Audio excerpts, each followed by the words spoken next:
तो भाई साहब, पगलेट मूवी की कहानी कुछ ऐसी है कि संध्या के हस्बैंड आस्तिक की डेथ हो गई है उनके शादी के बस 5 महीने बाद ही। तो अब सब रिलेटिव्स उनके घर आते हैं अंतिम संस्कार और 13वीं के लिए। लेकिन संध्या मैडम को तो कुछ फील ही नहीं हो रहा है। वो तो FB पोस्ट पे लाइक्स चेक कर रही है, कमेंट्स पढ़ रही है। इसके अलावा ना तो मैडम को रोना आ रहा है और ना ही दुखी है, बस भूख दबा के लग रही है। कभी पेप्सी, कभी चिप्स, तो भाई कभी गोलगप्पे। हद है। हाँ, आस्तिक भाई ऊपर से ये सब देख के बड़ा दुखी हो रहे होंगे।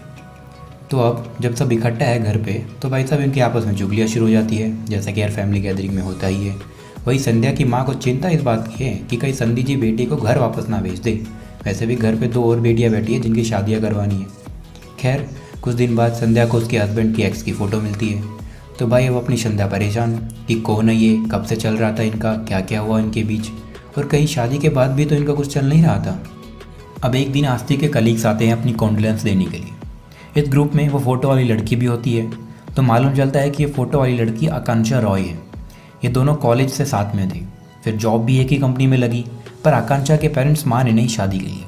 लेकिन आकांक्षा बताती है कि आस्तिक लॉयल था, उनके बीच कभी कुछ नहीं हुआ, और शादी के बाद उसने आकांक्षा से डिस्टेंस भी बनाए रखा।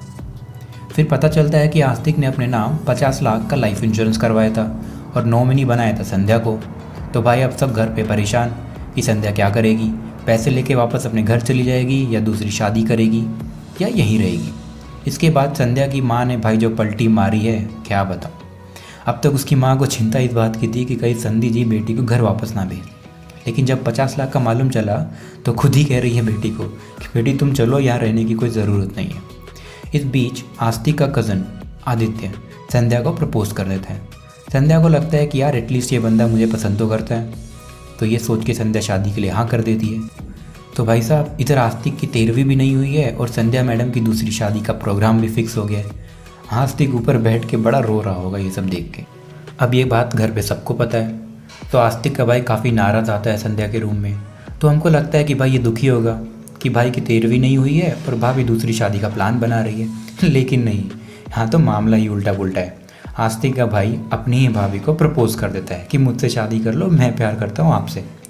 संध्या भी हैरान कि ये चल क्या रहा है, या इधर सबको मुझसे ही शादी करनी है। अब 13वीं का दिन है, घर में पूजा चल रही है और आदित्य वह अपना सामान लेके घर से निकल लेते हैं। तो अब घर वाले कन्फ्यूज कि इनकी तो शादी का प्लान है, तो फिर ये चला क्यों गया। तो मालूम चलता है कि संध्या तो प्रेग्नेंट है और इसलिए आदित्य ने शादी से मना कर दिया। इस बीच अब संध्या घर से गायब हो गई है। संध्या निकल ली है अपना इंटरव्यू देने के लिए। 50 लाख का चेक छोड़ दिया है बाबूजी के लिए, और प्रेगनेंसी वाली बात झूठी थी। वो तो बस ये चेक करना चाहती थी कि क्या आदित्य सच में ही उससे प्यार करता है या बस यूं ही। अब यहाँ वुमेन एम्पावरमेंट वाले मोड पे अपने संध्या की स्टोरी ख़त्म होती है। तो चलो अब मैं चलता हूँ, किसी और वीडियो में मुलाकात होगी। अप्रिशिएट करना चाहते हो तो लाइक, कमेंट, शेयर और सब्सक्राइब ज़रूर कर देना।